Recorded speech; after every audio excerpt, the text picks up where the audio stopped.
Welcome back to Better Living. I'm Stephanie Martinez. Well, if I have any car enthusiasts out there, stop what you're doing and listen up to this. We have a special guest. We have Tom Strigo with us, a volunteer with the Classics on Main Car Show, which is coming up in the very near future, July 11th. First off, thanks for joining us. Well, thank you for having me. It is so nice to have you again. Like I said, I know we have a lot of car or vehicle enthusiasts out through our area. What can we expect with this particular car show for those who are not familiar?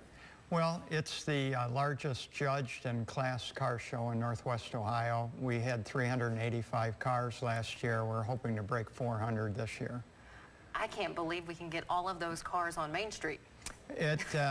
We block off 5 city blocks and then some city parking lots that adjoin Main Street to accommodate the cars. Well, that is fantastic. And you've been doing this. You've been working with them now, you were telling me, for 14 years. Right. The first year we had the show, we had 31 cars. So we're slowly building it, and we must be doing something right because people are coming back. Well, you must be. Well, what does it mean for someone like you who's been volunteering for all of this time to see it continue to grow like that each year? Well, it's great.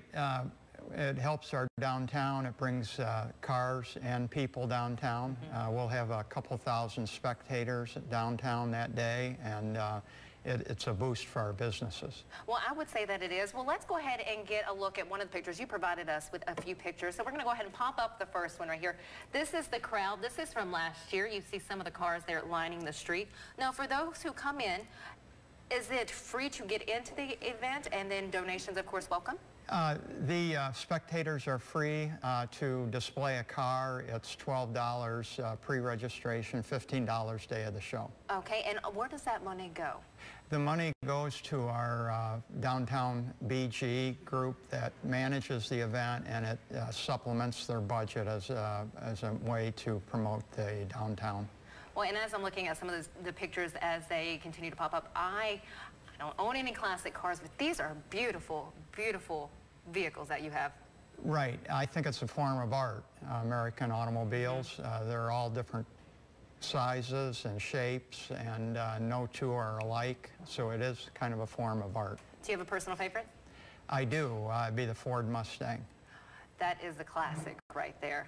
The Ford Mustang. Wow. And how many volunteers does it take to get all of this show up and going, and for that full day that you have the cars on show? Yep, good question. It takes about 100 volunteers to put the event on, besides the few of us that have been there since day one.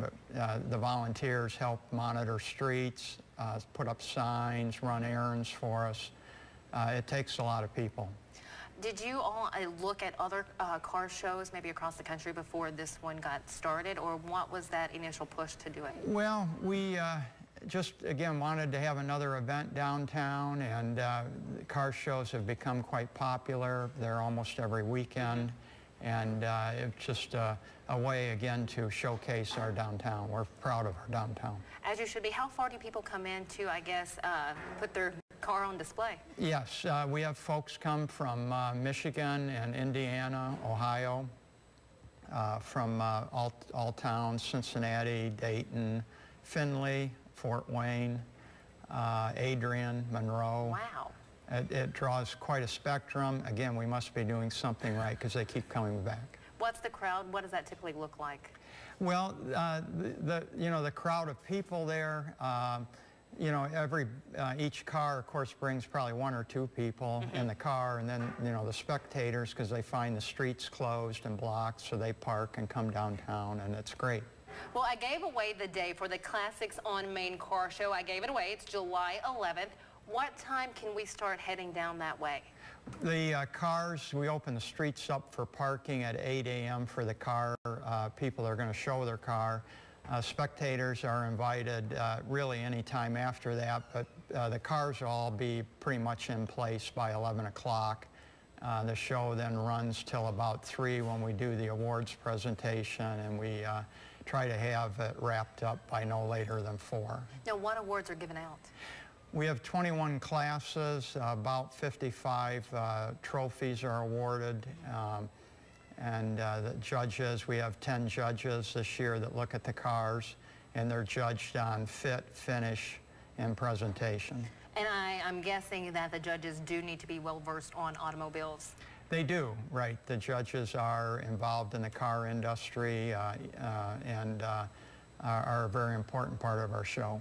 Any surprises this year that I guess those who have made this trip before that they'll find differently this year, or something new?